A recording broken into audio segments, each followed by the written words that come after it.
Here's all you need to know in weekly Newsbits. Massive anti-polio immunization campaign pushed.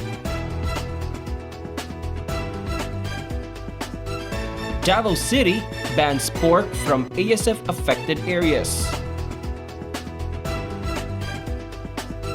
City to ban minors from playing online games.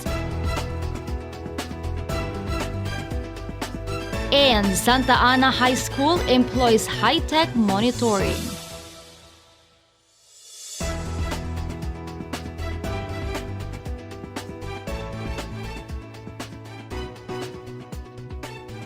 Time to know the top stories of the week. I am Mace Perez. And I am Jenny Arado. Welcome to Sunstar Davao's Weekly Newsbits.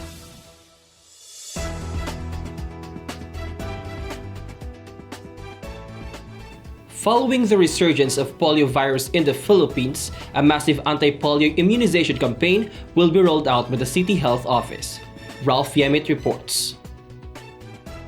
The City Health Office will roll out a massive anti-polio immunization as it joins the week-long nationwide outbreak response immunization campaign starting October 14. City Health Chief Dr. Josephine Villafuerte said immunization is still the best way to prevent polio virus from spreading and affecting children. She urged parents to bring their kids to the nearest health centers for immunization. So we're asking parents to have their children immunized. Come to the center, especially those unimmunized. Based on CHO's 2018 polio vaccination immunization data, with an eligible population of 46,663 ages 1 year old and below, only 76% are given oral polio vaccine type 1 and 3, while only 71.7% are given an injectable polio vaccine. Villafuerte also reminded residents to maintain proper hygiene, cook their food thoroughly, and prevent swimming in rivers and other public swimming areas. It can be recalled that the CHO confirmed on September 20 that the polio virus detected in one of the city's riverbanks was from a water sample sourced from the Davao River near the Bolton Bridge area. She also said she already called a meeting with the 14 coastal river barangay officials, resort owners, and hotel owners with swimming pool amenities to discuss how to address the situation. Meanwhile, the Davao City Water District assured consumers that their water supply is safe from consumption since none is sourced from the Davao River. Ralph Yemit, Weekly Newsbits. Davao City Mayor Sara Duterte Carpio has ordered a temporary ban of all live pigs and pork products from Luzon and other areas to prevent entry of the African swine fever virus in the city. Cristina Alivio for the details. The order states the ban applies to all live pigs, pork, and pork-related products and byproducts, whether fresh, frozen, processed, or cooked, including but not limited to frozen boar semen from the entire island of Luzon and other ASF-affected areas. Duterte Carpio issued the order, which took effect last September 23, also included the prohibition of feeding of raw swill or food wastes or lamao to pigs in Davao City. The mayor also said there is a need to protect the city's hog industry from the potential threat of ASF and from any possible economic loss. The order also urged swine raisers to use commercially available feeds or self-formulated feeds using conventional or non-conventional feed ingredients sourced from areas that are not affected with ASF. She also said that any suspicious incidents of mortality in pigs should be reported to the City Veterinarian's Office or CVO. Meanwhile, Task Force Davao intercepted 48 live hogs and 20 kilograms of meat, which were being transported without proper documents upon entering Davao City. Cristina Alivio, Weekly Newsbeats.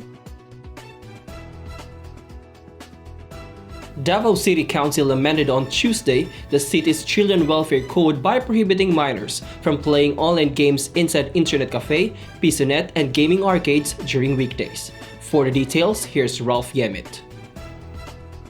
The council had amended Section 8 of the existing Davao City Children's Welfare Code, wherein operators of pisonet and other commercial establishments offering electronic video game services to children during school days.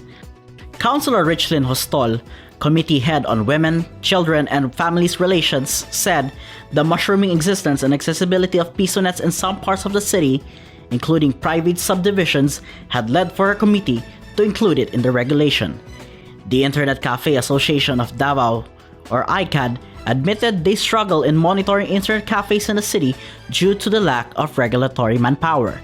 Meanwhile, the councilor said monitoring shall be ensured at the barangay levels through the Barangay Council for the Protection of Children, or BCPC. Hindi naman dyan mabuhat sa isang katao lang or isang ahensya. So kami maghanggang dyan tabang for itong mga barangay level. Kasi itong barangay, sila mga nakabalo sa kumpisa sa mga nito o makitaan nila sa mga internet cafes na magtinabangay and of course itong BCPC as a peace and order na makontrol po din siya.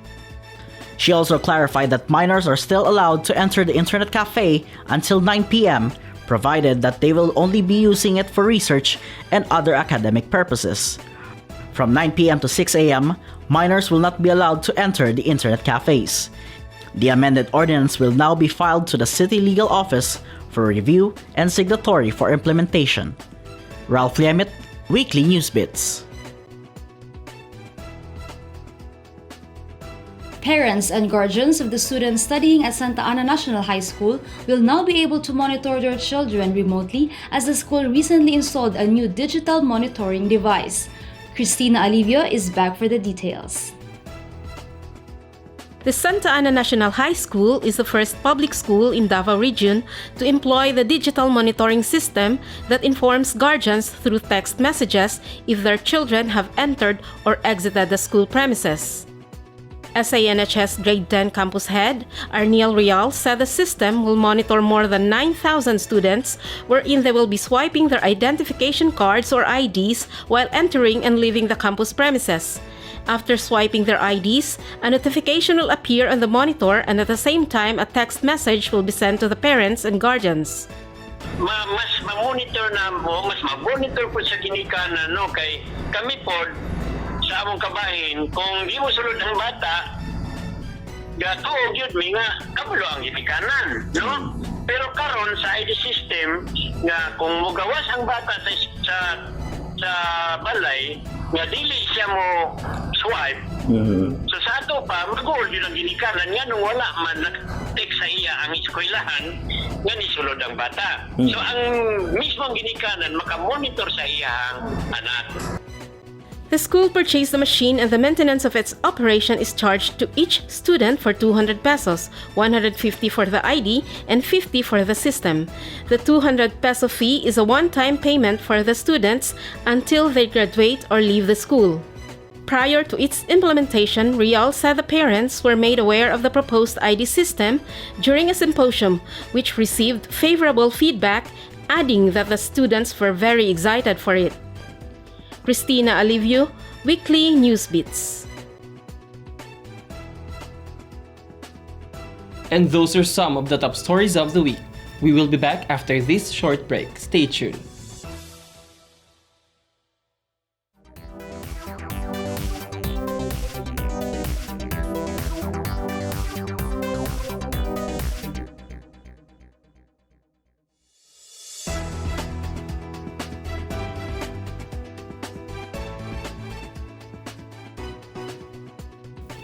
You're still watching Weekly Newsbits. In business news, investors coming to Davao City will now enjoy more incentives as the 19th Davao City Council approved on third and final reading the amendments to the Davao City Investment Incentive Code. Rona Villariasa for the details. Under the amended ordinance, new provisions were added expanding the fiscal incentives investors can avail of. Once implemented, investors under any of the preferred investment areas with a minimum capital of 3 million pesos can apply for business tax exemption for 3 years and real property tax exemption for 2 years. The city's preferred investment areas are agribusiness, information communications technology, light manufacturing and assembly, tourism and recreational facilities, property development, health and wellness educational and sports facilities, environment protection or green projects, generation of new sources of energy, transportation and infrastructure, and public-private partnership. The ordinance states investors can apply exemption from basic real property tax of real properties used in the registered business, excluding barangay share and a special education fund for a maximum period of 2 years or from the start of commercial operation of the enterprise or project. Meanwhile, Section 32 offers tax incentives to expanding and modernizing projects by giving exemption from business tax increments for a maximum period of 3 years starting from January of the year succeeding the actual or project start of commercial operations. Additional fiscal incentives to be registered enterprises employing indigenous peoples and persons with disability, while Section 35 states that micro, small, and medium enterprises doing activities under PIA will also be granted additional incentives. Rona Villariasa, Weekly Newsbits.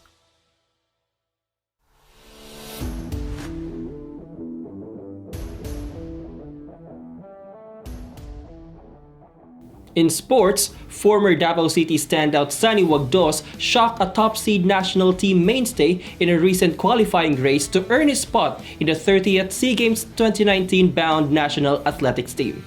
For the details, here's Marian Sabiron Abelayan. Clocking 15 minutes and 14 seconds in the final tryout for men's 5,000 meter run may not be former Davao City standout Sunny Wagdos' best time, but it was good enough to earn him a ticket to the 30th Southeast Asian Games 2019 as the newest member of the national athletics team. The 24-year-old native of Prosperidad Agusan del Sur upset arch-rival Richard Salano of the national team, who timed 15:34 to finish second. Juniel Gobotia of Arellano University landed third with a 15:42 mark. Wagdos and Salano led the pack until the 8th lap, but the former University of Mindanao trackster broke away in the final 4 laps to secure the victory. Salano held the most number of wins against Wagdos in over 5 races they competed against each other, and the latter registered his second victory over the former at the New Clark City Sports Complex in Capas, Tarlac over the weekend. Wagdos relished his feat and looked forward to his SEA Games debut when the country hosts the 30th edition on November 30 to December 11 this year. His best 5,000-meter record is 15:06, which he registered in the National Open held in Laguna. Wagdos, a Philippine Air Force enlisted personnel, targets a podium finish in the biennial games. His training, however, will soon be handled by the national athletics team coach. He, who has several gold medals in 8 BIMP Iaga Friendship Games in Labuan, Malaysia, and in past National Prizaa editions to his name, last joined a SEA Games qualifying on September 1. Marian L. Saberon Abalayan, Weekly Newsbits.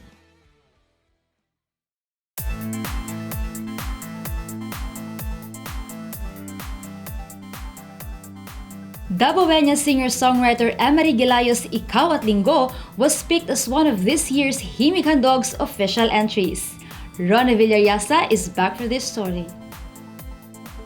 One of the 12 official songs of Himig Handog 2019 is from a Dabaoeña singer-songwriter Emery Gelayo. Her entry, Ikaw at Linggo, currently has nearly 90,000 views on YouTube. The inspiration for Ikaw at Linggo's sound came from the idea of a Sunday in itself, relaxed, pretty, reminiscent of the songs we usually hear on the radio.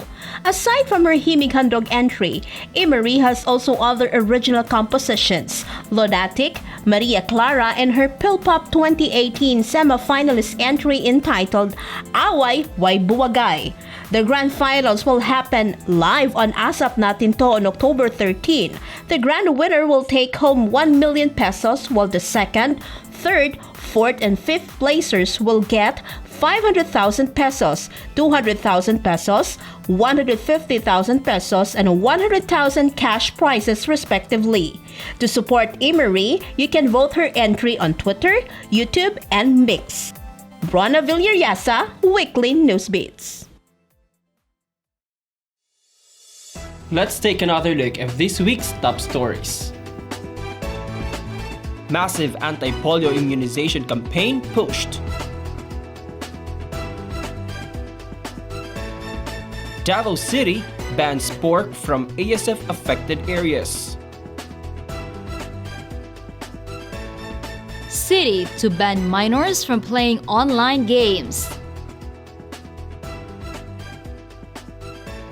And Santa Ana High School employs high-tech monitoring.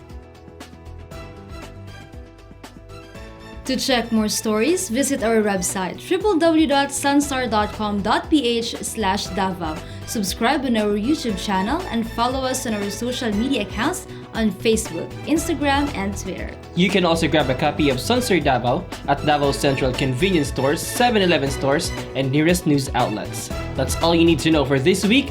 Have a great weekend.